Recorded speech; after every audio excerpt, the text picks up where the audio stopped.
কি আচরণটা ওরা করে, আমাদের সাথেও বিন্দু মাত্র সহানুভূতি দেখায় নাই, জঘন্য আচরণ করেছে। ঢাকা বিশ্ববিদ্যালয়ের বিপ হয়েছে 28 বছর পরে, এখন তাকে নির্বাচন করতে চাই পরিবর্তিত পরিস্থিতিতেও মুখোমুখি ছাত্র সংগঠনগুলো, জাহাঙ্গীরনগর, ঢাকা ইউনিভার্সিটি, কেউ নির্বাচন চায়, কেউ চায় না। ভাইস চ্যান্সেলররা বলছে সংঘাতের আশঙ্কা, লাশ পড়তে পারে। এই পরিস্থিতিতেও সেখানে 28 বছর পরে একবার দুর্ভাগ্যক্রমে কিংবা সৌভাগ্যক্রমে আমি ভিপি হয়েছিলাম, সম্মানটা পাইনি এই আওয়ামী লীগের আমলে। এই ডিবির কার্যালয়ের নিচে একটা রয়েছিল মশা, গন্ধ, মানে কিসের অমানবিক পরিস্থিতি।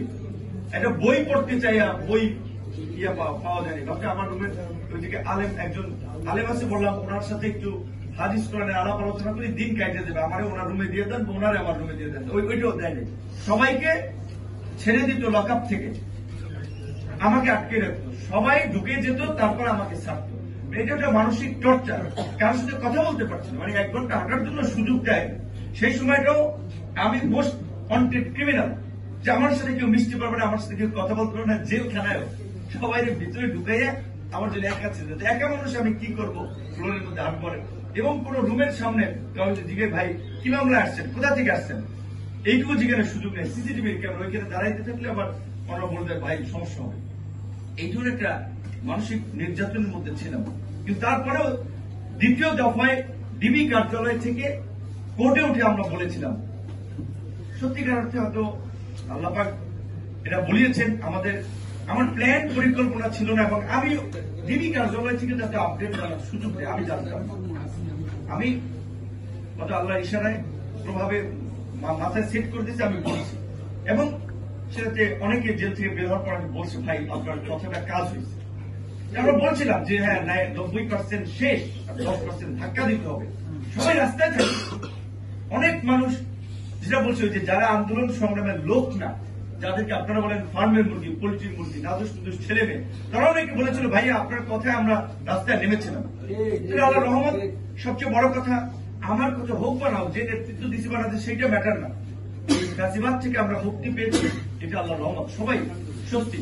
তো এই পরিস্থিতিটাকে ধরে রাখা আমাদের সকলের দায়িত্ব। কাজে আল্লাহর হস্তে আওয়ামী লীগের প্রশ্নে কেউ কম্প্রোমাইজ করেন না। সত্য কথা বলবো, জামাতের মতো দল শক্তভাবে বলছে না যে তারা আওয়ামী লীগের রাজনীতি নিষিদ্ধ চায়, বিএনপির মতো বড় দল বলছে না তারা আওয়ামী লীগের রাজনীতি নিষিদ্ধ, তারা আমাদের সহযোগী, আমরা কারোর বিরুদ্ধে বলছি না।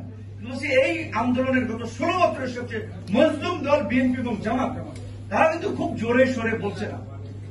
সরকার সিদ্ধান্ত নেবে, অমুকে করবে, আমরা এই সরকার গঠন করেছি, আমরা সমর্থন দিয়েছি বিদায় এই সরকার হয়েছে। আমরা যদি না চাইতাম যে না আমরা এই সরকার মানি না, তাহলে তো টিকতে পারতো না। হাসিনাকে বলছি যে মানি না, তাই টিকতে পারেনি। সুতরাং আমাদের একটা রাজনৈতিক ঐক্যমত সমঝোতা সিদ্ধান্ত থাকবে না যে আমরা সবাই আওয়ামী লীগের রাজনীতি নিষিদ্ধ চাই, কোন দলে আওয়ামী লীগকে পুনর্বাসনের জায়গা দিবেন না। অবশ্যই সবাই গণহত্যা, এই লুটপাট, চাঁদাবাজি, দখলদারি, মানুষকে জুলুম করা, এইটার সাথে জড়িত ছিল না। আওয়ামী লীগের তৃণমূলের অনেক সাধারণ মানুষ রয়েছে, দল দুটো বড় দল আওয়ামী লীগ এবং বিএনপি, কেউ কেউ আওয়ামী লীগ করতো। সেই ধরনের সাধারণ আওয়ামী লীগের, নিরীহ নিরপরাধ আওয়ামী লীগের যারা, তাদের বিরুদ্ধে আমাদের কোনো অভিযোগ নেই।